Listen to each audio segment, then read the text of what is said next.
What's going on? This is Big G from G Riders, and welcome to another episode of Testing Rides. Today, I'm going to be testing out the 2017 Jeep Renegade Trailhawk.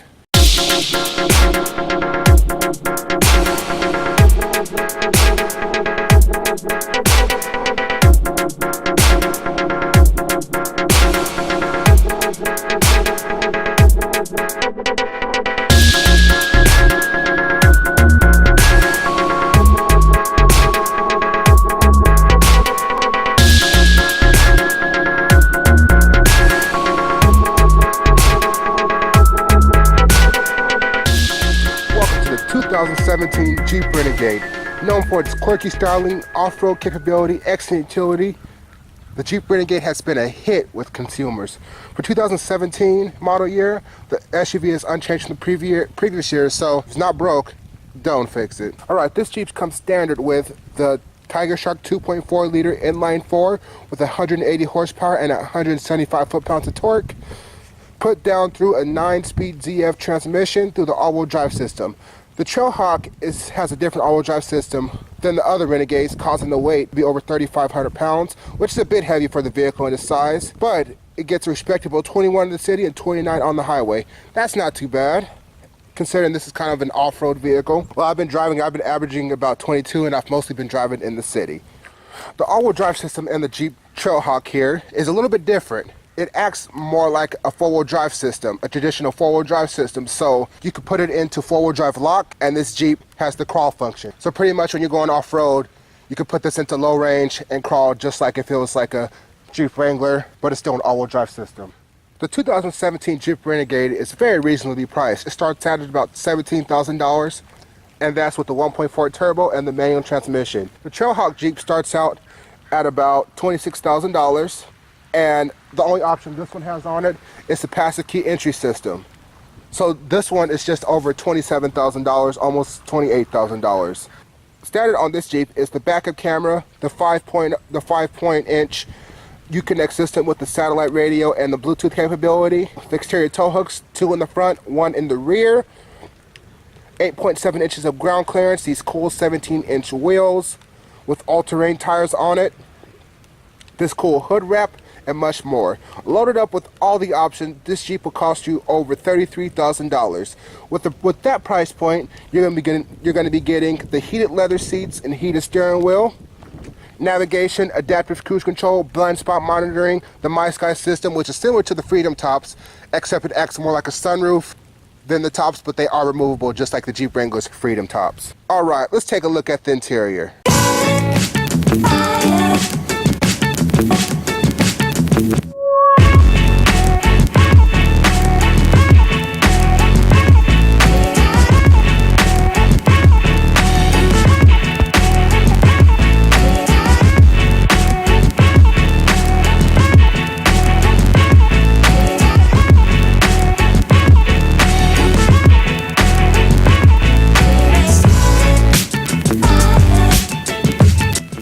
Welcome to the inside of the Jeep Renegade. There's a lot of space in here. This is because of the boxy shape. I have plenty of headroom, plenty of shoulder room, and it's actually not too bad of a place to be. Alright, in the interior of the Jeep Renegade, this is not a very expensive SUV, so you can expect to find some cheap plastics in here, but they're not too cheap. They actually do feel pretty decent. So up here, it's a little harder than I would like it to be, but it's still not uncomfortable for gripping the steering wheel here. The steering wheel has a nice feel to it. This is like a leather wrap steering wheel, and it has some nice looking controls on the steering wheel here. I really like the vents that are around, the little red that's around the vents and the speaker grills here. So here it is on the driver's side, over here on the passenger side, and then down here on the speakers, and then on the shifter too. I think it's a great personal touch to this Jeep to make it kind of feel like you're in something a little bit more cooler. So the red around the vents here also match the red that's on the seats here. So there's some stitching here, and it says Trailhawk here in the nice cloth seats. The nice red trim that's in the vehicle, it adds some certain character to this interior that some of the other Jeeps don't have. You could tell this is kind of the cheaper vehicle that's kind of more marketed towards millennials. And as a millennial myself, I quite like it. I like how the steering wheel is stitched. I like the manual heat controls down here. It's pretty nice to see this in a vehicle still. It has the 4-wheel drive knob down there, and you can put it into 4-wheel drive lock and 4-wheel drive low. So like I said before, since this vehicle has a different all-wheel drive system, you can put this into 4 low and do some crawling like you can in other 4-wheel drive vehicles, but this still is technically an all-wheel drive vehicle. The only things I don't like about this interior is the simple fact this little tiny screen here. This is the 5-inch Uconnect screen, and I think it's way too small. Like, you have your backup camera integrated there, and then your Bluetooth and your satellite radio and your Bluetooth connectivity and your compass and everything like that. I think it's a little too small. I know this is not an expensive vehicle, but I feel like they should be having the 6.5-inch screen as standard, and they should be fitting this car with the 8.4-inch screen that they put in literally everything else. And I think that add a little bit more class to this interior. Overall, I like up here in the front of this interior. The quality is not great, but it's not terrible either. I've definitely seen a lot worse quality in vehicles. It's very comfortable. Everything is pretty well laid out. It's very spacious, and I think Jeep knocked it out of the park on the interior on this vehicle. Only small improvements I have is with the infotainment system. Here in 2017, cars are coming with bigger and bigger screens and all that stuff for infotainment, and I think that they could add just a little bit more to the infotainment system. And if they do that, I think they'll have even more of a hit with this Jeep Renegade. All right, let's take a look at the back seat.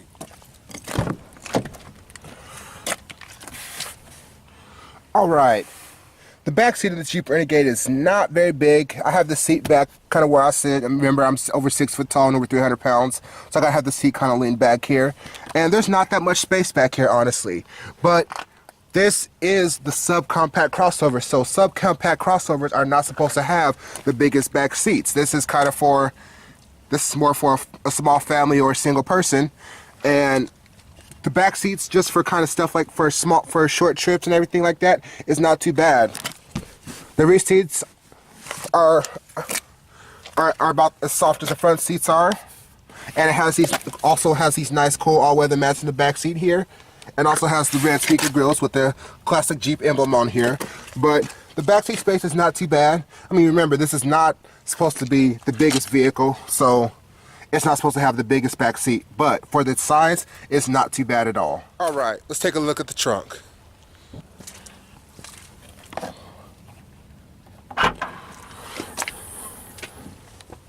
All right, I kind of have the same opinion about the trunk space here.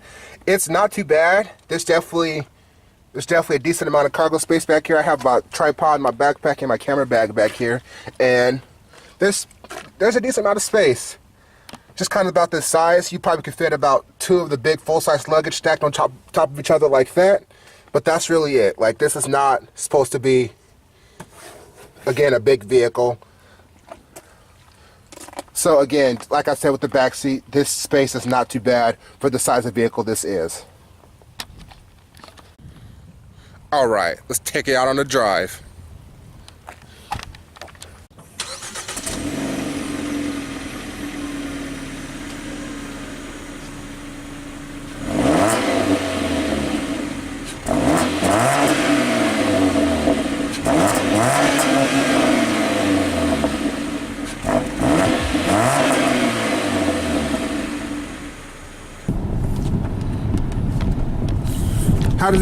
How does a Jeep Renegade drive?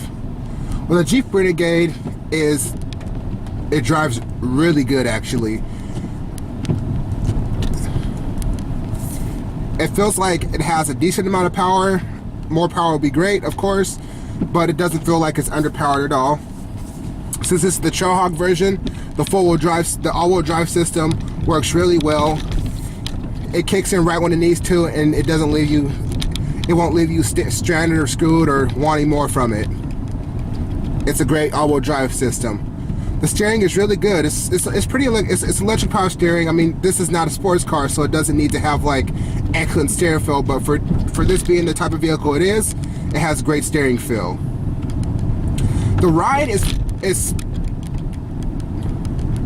The The ride in this Jeep Renegade is pretty good too. It actually rides kind of sporty, which is weird because this is more of an off-road vehicle, but it does ride sporty.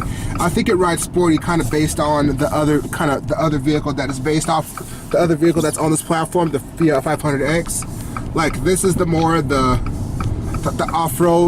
off-road vehicle, and the 500X is more of the sportier vehicle.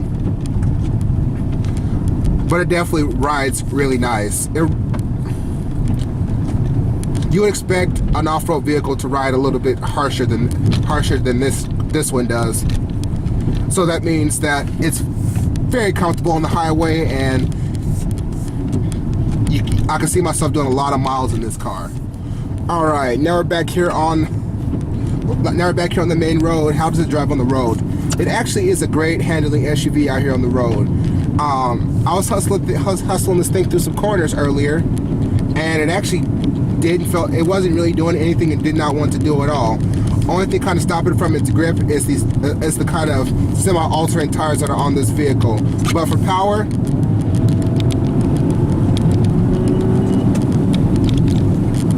it's not too bad at all.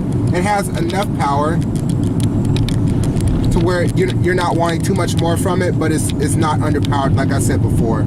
I want to talk a little bit about this transmission because this is the ZF 9-speed transmission that Chrysler's putting in all the kind of more smaller vehicles. So the Chrysler 200 had it, the Jeep Cherokee has it, this has it, the 500X has it, and I'm sure there's some more vehicles coming out that's going to have this transmission. And if you haven't seen my video on the Chrysler 200, it was absolutely terrible on the Chrysler 200. But on this Jeep Renegade, they have definitely worked out the bugs. It's not lurchy. It's always in the right gear you want it to be. It doesn't feel clunky at all when you're driving on the city or in traffic like the 200 did. And I want to give Chrysler high praise for that they finally figured it out with this 9-speed transmission, because having you would think the 9-speed transmission is too many gears, but for a vehicle that weighs as much as this and not as aerodynamic as this one is, having 9-speed transmission helps to get the fuel economy it does. So I'm glad Chrysler has finally figured it out, and now they have a great transmission. I think if you're looking to join the Jeep brand, this is a great entry-level Jeep to buy. This vehicle is, I think it's better to buy this kind of as like a first Jeep product, just to kind of see if you really want to get deep into it. I'm not talking about the Renegade, but I'm talking about the Jeep Renegade Trailhawk specifically, just because it's the most off-road worthy subcompact crossover. So I mean, I think just as for like an off-road vehicle, it's very comfortable. It's very comfortable. It drives really nice. It gets decent fuel economy. It's highway manners. It has excellent highway manners, because once you get cruising on the highway, get into 9th gear, it's just super smooth, and you barely even notice the car is even going anywhere, because you dang sure can't hear it. It has a nice view of the road, nice commanding view of the road. It has a decent amount of power. And honestly, I like the styling of it. I love the boxy look, because it's the classic Jeep look. And I just feel like this vehicle is very practical. So if you're in the market for a subcompact SUV, or even like just more of if you're in the market for a subcompact SUV, you should definitely take a good look at the 2017 Jeep Renegade.